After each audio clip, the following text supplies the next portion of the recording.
I'm Steve Ember with the VOA Special English Economics Report. This week in Washington, the new chairman of the Federal Reserve made his first appearances before Congress.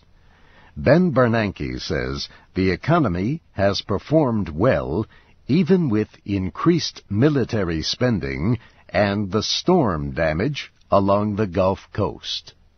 But Mr. Bernanke says inflation is still a concern because of energy prices. That means the Federal Reserve could continue to raise target interest rates.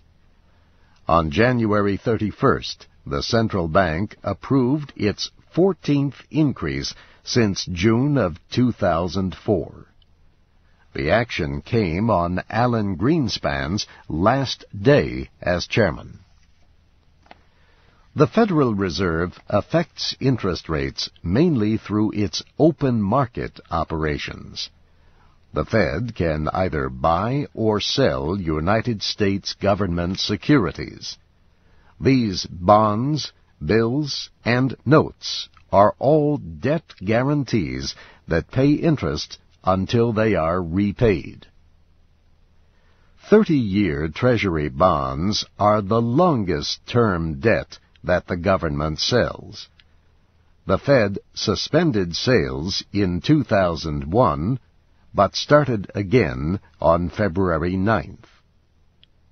The Open Market Committee of the Federal Reserve trades in securities as a way to increase or decrease the money supply. If the Fed wants to make a purchase on the open market, it places an order through its trading offices in New York City. The Fed buys the securities from dealers. It credits the amount of the sale to the dealers' banks. Those banks then have more money to lend, which increases the money supply.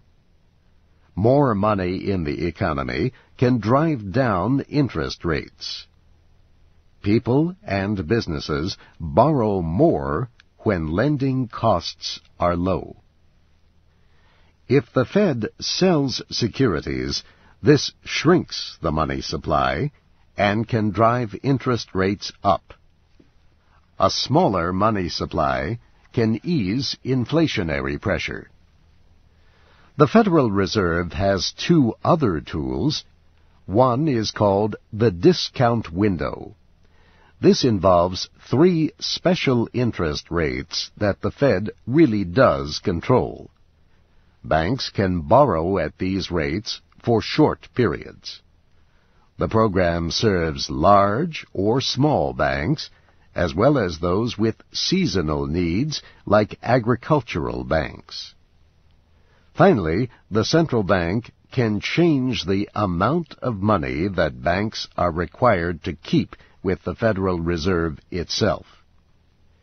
Increasing the reserves reduces the money supply, since it leaves banks with less money to lend.